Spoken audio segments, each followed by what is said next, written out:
എന്നത്തെയും പോലെ തന്നെ ഇന്നും നമുക്ക് നല്ല തിരക്കുള്ള ദിവസമാണ്. അപ്പോൾ ആശാരിച്ചക്കന് നമുക്ക് റൊട്ടീനായിട്ടുള്ള സൈറ്റുകൾ പോകുന്നതോടൊപ്പം തന്നെ കുറച്ച് എൻക്വയറീസും വന്നിട്ടുണ്ടായിരുന്നു. അപ്പോൾ 2-3 സൈറ്റിൻ്റെ എൻക്വയറിയൊക്കെ കഴിഞ്ഞ് ഉച്ചയ്ക്ക് കറക്റ്റായിട്ട് മോൻ്റെ സ്കൂളിലെത്തി. ഇന്ന് പ്രോഗ്രസ് റിപ്പോർട്ട് സൈൻ ചെയ്യേണ്ട ദിവസമാണ്. കുഴപ്പമില്ല, അത്യാവശ്യം നല്ല പെർഫോമൻസ് ആയിരുന്നു. അവരെല്ലാം നല്ല അഭിപ്രായം പറഞ്ഞു.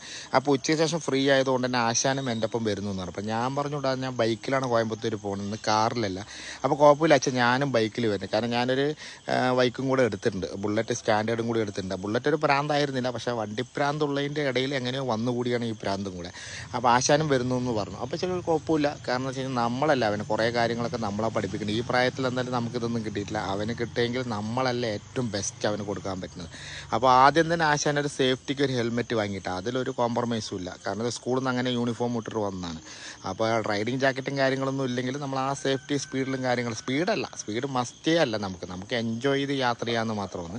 അപ്പോൾ ആദ്യം തന്നെ ഒരു ഹെൽമെറ്റ് ആശാന് വാങ്ങിക്കൊടുത്തു. പിന്നെ അത്യാവശ്യം ഞാൻ ചെയ്യുന്ന കാര്യങ്ങളൊക്കെ അവനെ പഠിപ്പിച്ചു കൊടുക്കും. ഡ്രൈവിങ്ങിൻ്റെ സേഫ്റ്റി കാര്യങ്ങൾ, അല്ലെങ്കിൽ ട്രാഫിക് റൂൾസ് കാര്യങ്ങൾ, അവിടുത്തെ തിരക്ക്, ഫ്ലൈ ഓവറിൽ എങ്ങനെ പോകണം എന്നുള്ളത്.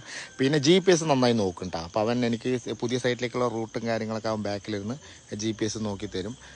പിന്നെ ഞാൻ സൈറ്റിൽ എന്തൊക്കെ ചെയ്യുന്നു എന്നുള്ള കാര്യങ്ങളൊക്കെ കണ്ട് പഠിക്കാമല്ലോ. പിന്നെ മെയിനായിട്ട് അവിടെ ഒരു സംസ്കാരം, അവിടെ ഒരു സ്കൂളിലാണ് ഞാൻ ഇപ്പോൾ പ്രൊജക്റ്റ് ചെയ്തുകൊണ്ടിരിക്കുന്നത്. ആ സ്കൂൾ ICSE സിലബസാണ്. ആ സ്കൂളൊന്ന് അവനെ മെയിനായിട്ട് കാണണമെന്ന് പറഞ്ഞു. ഏകദേശം 140 കിലോമീറ്റർ അപ്പ് ആൻഡ് ഡൗൺ ഒന്ന് ഓടിയിട്ടുണ്ട് കേട്ടോ. അപ്പോൾ അവൻ വളരെ എൻജോയ്